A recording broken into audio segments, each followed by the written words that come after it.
Who is Satoshi?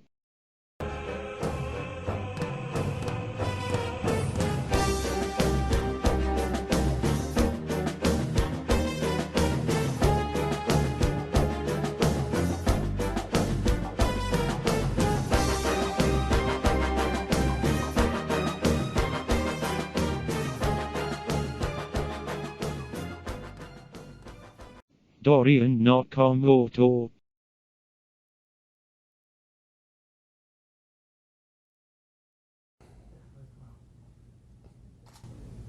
But the main reason I'm here is to clear my name that I have nothing to do with Bitcoin, nothing to do with developing. I was just an engineer doing something else. Okay. And if you look at the time span, 2001, when it was supposed to be developed, I wasn't there. I was working for the government through a contracting company. That's not me. Okay. I never communicated with Bitcoins. Okay. Leah wrote all this? Yeah. 2010 to 2000. I was at home.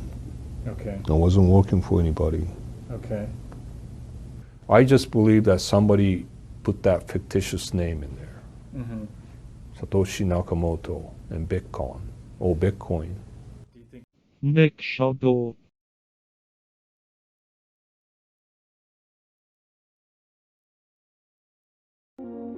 So it comes, there are several threads of that. First of all, I studied computer science. I was a computer science major, so I had a good understanding of things like cryptography and Byzantine agreement and so forth, which are fairly recent in the historical terms I've just been talking about, innovations for doing computer security better in a more trust minimized way. That combined with my study of the origins and history of money led me to the idea of trust minimization, and that you want to apply computer science to create a better form. Because the money is a technology. It's a technology that has many objective characteristics, many design functions that make it very improbably like other things. Some people like to say it's arbitrary, random, social thing. It's certainly not. If you look at how primitive money worked, how gold worked and stuff, it has very specific characteristics that make it good money. And so I wanted to take those and implement those in cyberspace. And so the answer at that time was something, I guess, most similar to what, in security terms, what Stellar and Ripple are now. And but combined with a Merkle tree to hold a transaction history. And so that was BitGold. And Satoshi came along and improved a number of aspects of it, made it even more trust minimized, and actually wrote software. So that brings us to where we are today. Sergey Nazarov.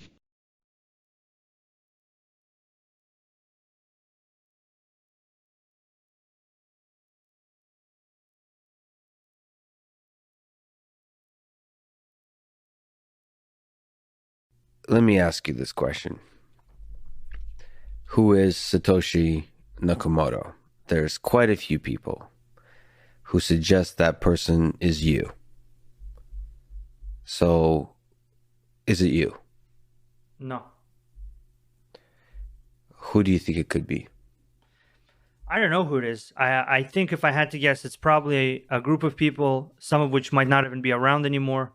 Obviously I'm very grateful to, if this is a singular or a group of people, for kicking off this entire industry and making this amazing change in the world that, I have the privilege and luxury of being part of in some small way in the work that I do.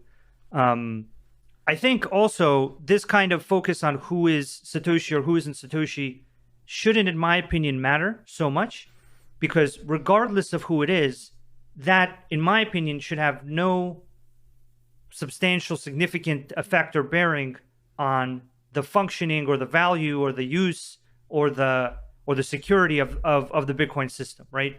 So I think whoever it is, they're probably better off not making that public.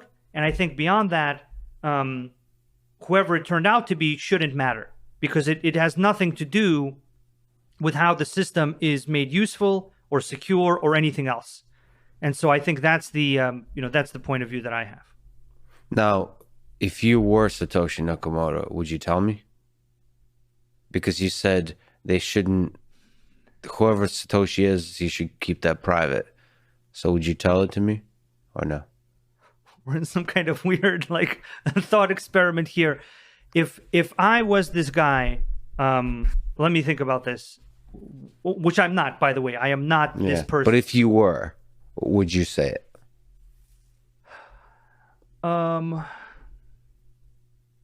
I think probably not. I don't see the. I think that it would cause a lot of distraction and a lot of weird stuff, and so realistically, I don't think it would help anybody or even the person who discloses it. But just to be clear, I am not, and whoever it is, I think they haven't said anything because they don't want the attention and they don't want the distraction and they don't want all the problems from this, and that makes sense to me conceptually.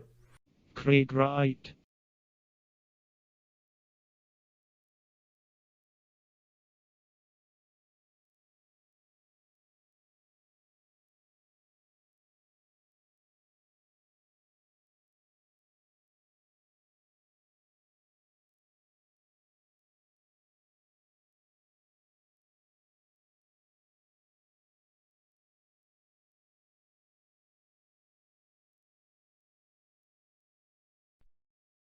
My name's Craig Wright, and I'm about to demonstrate a signing of a message with the public key that is associated with the first transaction ever done on Bitcoin. And who does the world think did that first transaction? What's the name associated with that first transaction? The monkeyer is Satoshi Nakamoto. So you're going to show me that Satoshi Nakamoto is you? Yes. Some people will believe, some people won't. And to tell you the truth, I don't really care. But you can say, hand on heart to me, I am Satoshi Nakamoto. I was the main part of it. Other people helped me. Dave Kleiman.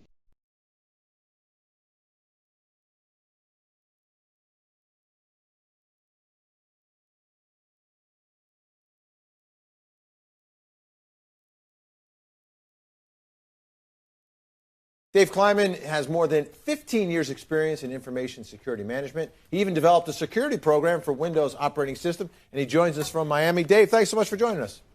Hi, how you doing, Vince? Let's start with what happened in this case. It seems like he did it, and I think the quote yesterday from the defense was, he was able to figure out her passwords and figure out her security things. It took less time than the prosecutor's opening statement. Is this a problem across the board that it's just too easy if you really want to get into someone's personal email account? Well, what happens is on a system like Yahoo, which her email was, you have what's called a password reset, where they ask you common questions. What's your favorite color? What high school did you go to? What's your birth date? And people tend to do that. As a matter of fact, the same exact things happened to Salma Hayek. She had the same thing happen to her just a few years ago, where someone put in her birth date and guessed her favorite character, which was one of her own characters that she portrayed in a movie, and got into her account the exact same way. It's pretty simple. It's something that Yahoo probably might want to look at, and people themselves can take advantage or do something better by not using their real information there. Make up your own information, make up something that's not posted, where people can find it, like your birthday, the college you went to, things like that. Absolutely. Now, how difficult is it to track down who is doing this? Like, let's say and will you know if you've been hacked into? As far as would you know? Well, usually what happens when people get into users' accounts is they either use their account for sending out spam or phishing things, and your friends will start getting emails from you, strange emails from you, and that happens quite commonly. As far as, is it easy to track down? Well, most of these systems track IP addresses, who connected what time, and those kind of things, and keep that information, for a certain period of time, up to a year. So it's very easy for investigators, law enforcement investigators. Okay, you say law enforcement, but what if I'm at home and I think someone hacked into my account, and I don't necessarily want to go to law enforcement about it, but I want to find out who's hacking into my account? Can some regular person like me figure that out? No, you would have to, if you had an attorney and you could file what's called the John Doe subpoena, and they could file it so that they could go in and get the information and pull up who attached to the account, the IP addresses, etc. Hal Finney.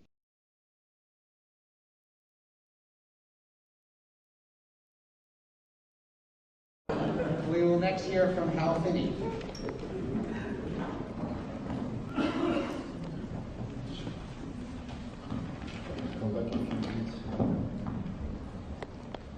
I want to prove to you that I know a message that hashes to a given hash value using the SHA-1 hash. I don't want to reveal anything about the message to you. It's zero knowledge proof, and I've written a program to do this, which I will tell you about.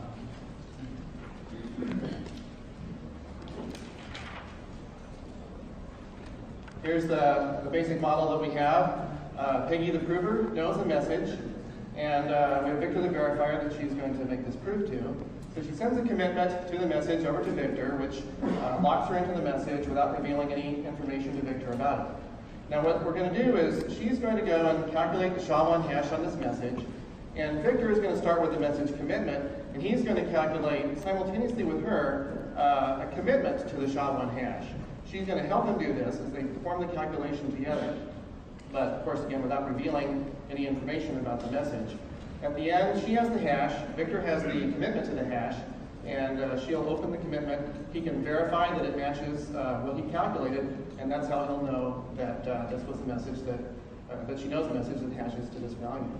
The motivation for doing this, lots of the presentations that we hear about will say this particular protocol could of course be done with general purpose zero knowledge and perhaps multi-party computations, but those techniques are inefficient or they're impractical. So I wanted to find out just how inefficient, just how impractical they really are.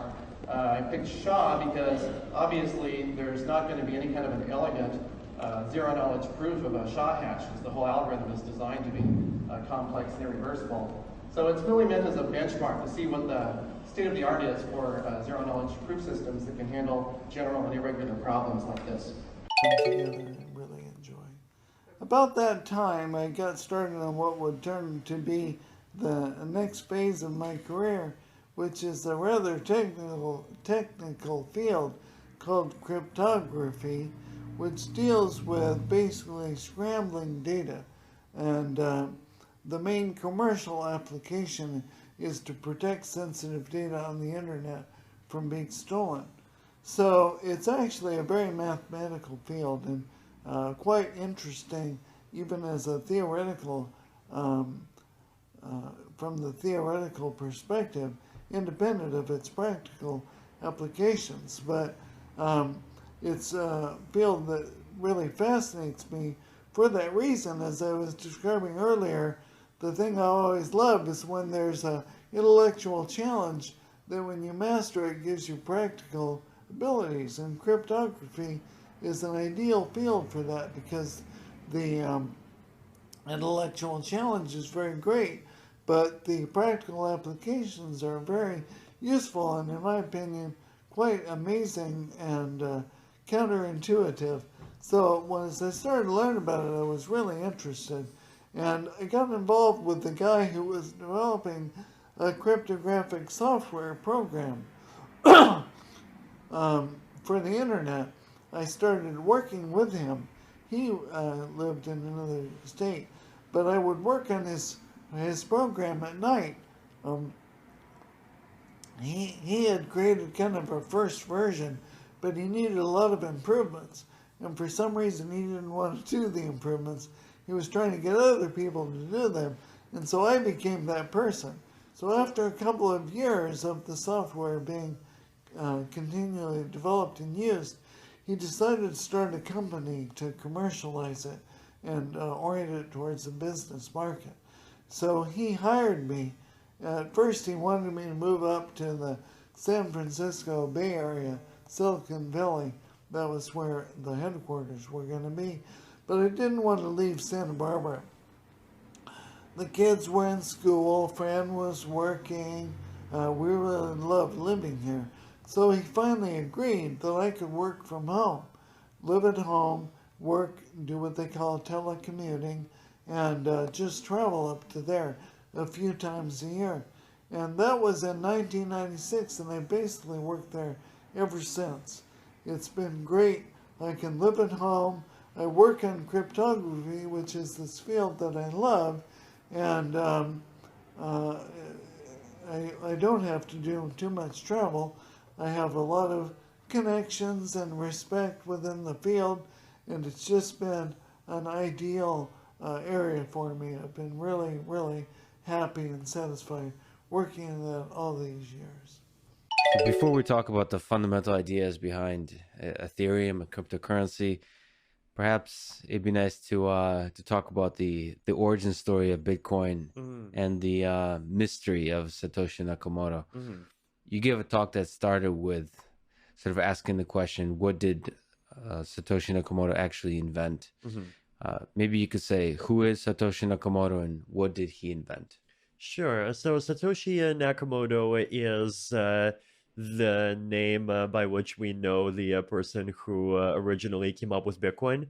So the reason why I say the name by which we know is that this is a anonymous fellow who has shown himself to us only over the internet, just by first publishing the white paper for Bitcoin, then releasing the original source code for Bitcoin, and then talking to the very early Bitcoin community on Bitcoin forums, and if interacting with them and helping the project along for a couple of years. And then at some point in late 2010 to early 2011, he disappeared. So Bitcoin is a fairly unique project in how it has this kind of mythical, kind of quasi-godlike founder who just kind of popped in, did the thing, and kind of disappeared, and we've somehow just never heard from him again. So in 2008, so the white paper was the first, do you know if the white paper was the first time the name will actually appear, Satoshi Nakamoto? I believe so. So how is it possible that the creator of such a impactful project remains anonymous? That's a tough question, and there's no similarity to it in history of technology as far as I'm aware. Yeah. So one possibility is that it's Hal Finney, because Hal Finney was kind of also active in the Bitcoin community, and as Hal Finney in those two beginning years, and Hal. Who is Hal Finney? Maybe he is one of the people in the end of early cypherpunk community. He was so he's a computer scientist. Just computer scientists, cryptographers, people interested in like technology, internet freedom, like those kinds of topics. Was it correct that I read that he seemed to have been involved in either the earliest or the first transaction of Bitcoin? Yes. The first transaction of Bitcoin was between Satoshi and Hal Finney. Do you think he knew who Satoshi was? If he wasn't Satoshi, probably no. How? Gavin Andresen.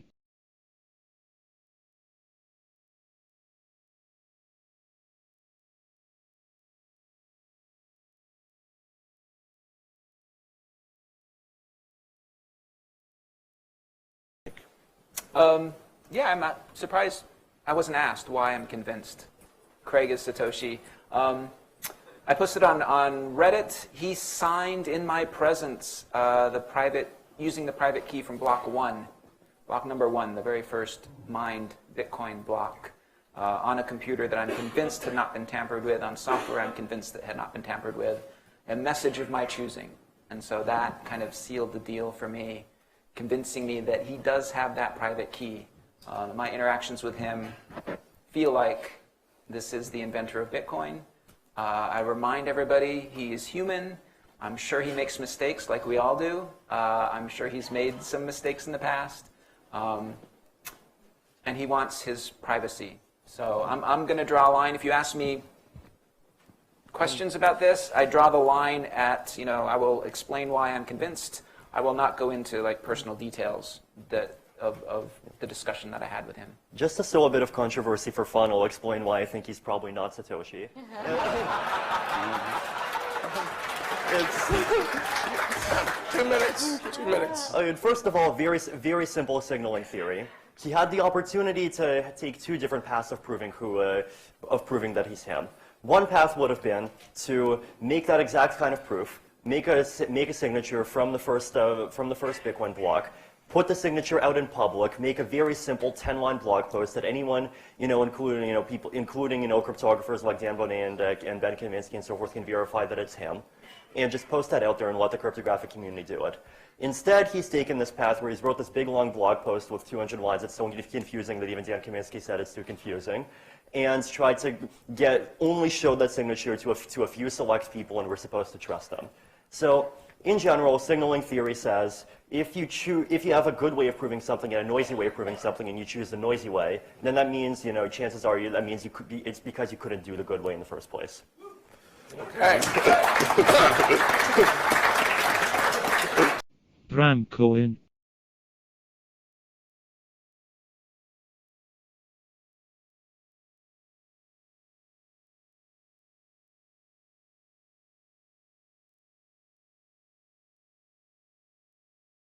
My name is Bram Cohen. I live in the San Francisco area, and I am working on a project called Chia.